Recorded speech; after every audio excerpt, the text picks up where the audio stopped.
Hi class 7, welcome back to the chemistry class once again. So today we are going to start with another topic, that is atomicity. Okay, now what is this atomicity stands for? Suppose let's take a element that is oxygen. Okay, so this is a molecule of oxygen. Now let's say another molecule of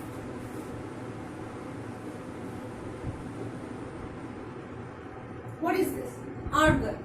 So this is a molecule of argon. This is a molecule of phosphorus. One thing can you see from here? They are so different in looking. They are different in number. All of them. So this is what we are going to talk today. So what is basically atomicity is?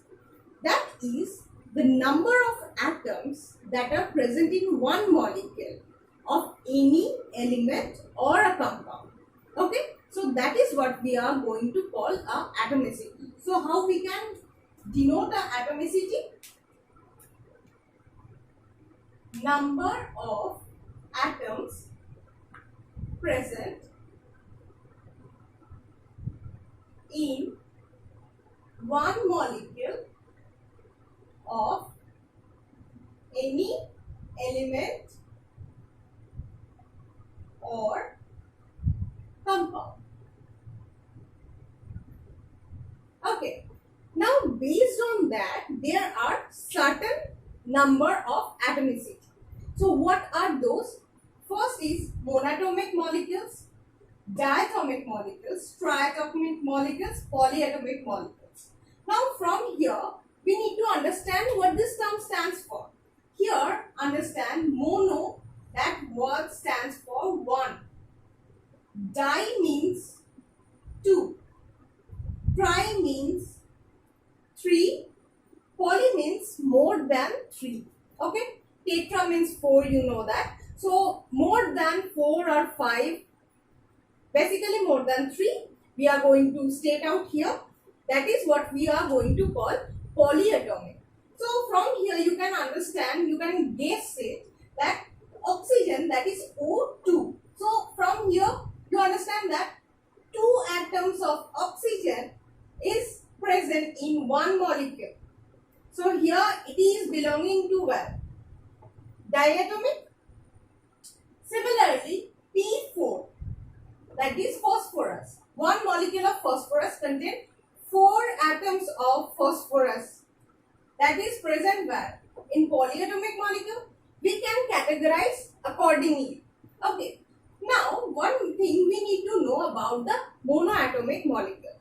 For that, do we know about the noble gases, rare elements? Neon, helium, argon, all these kind of elements. So they are basically very independent in nature. So that is the reason they are called monoatomic molecule. Why? Because they are itself, one atom is very self-sufficient. Okay, that is the reason we are going to call helium, He, argon, neon, etc.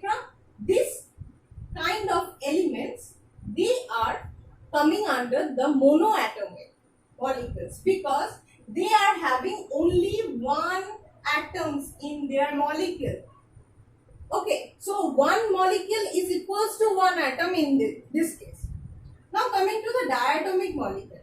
In case of diatomic, we have already said that O2, H2, hydrogen, N2, nitrogen. All these are elements which have 2 atoms to be stable in one molecule. Similarly, in case of compound, what can we say? Which compound contain 2 different elements but they are combined together to form one molecule of one compound. That is, say, CO. Okay, that is what we are. What is the name of this compound? Carbon monoxide.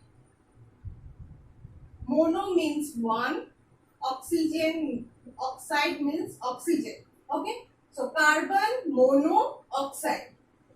Alright, so we can take an example of this. So here you can see one carbon atom, another one oxygen atom. They are together forming one molecule of carbon monoxide. Coming to the triatomic molecules. What kind of molecule we can find from here? Here O3, that is ozone. Okay, yes, the ozone, you know, the layer in our atmosphere, that is made up of O2 plus another atom of oxygen, that is together they are making up another molecule, that is O3 or ozone. Now in case of compound, which kind of molecule having three different atoms? We can say CO2, NO2, etc. CO2 stands for what? Carbon dioxide. NO2 stands for nitrogen dioxide. Nitrogen dioxide. Di means two. Di means two. Oxygen means O. Nitrogen stands for N. Okay.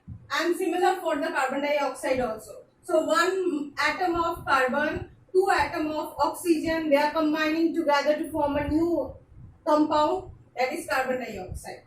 So here number of atoms are 3.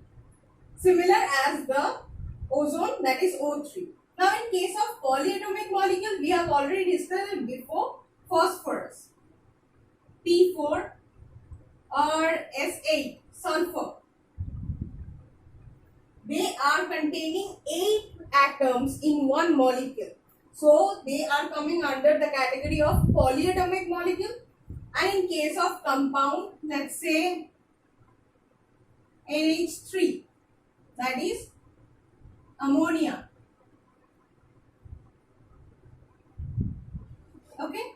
So here one atom of nitrogen, 3 atom of hydrogen. They are together making up another compound, that is called ammonia. Okay, which are having their own chemical properties and their compositions.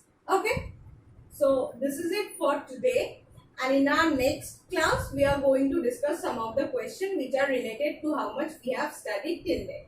So till then, keep studying and thank you.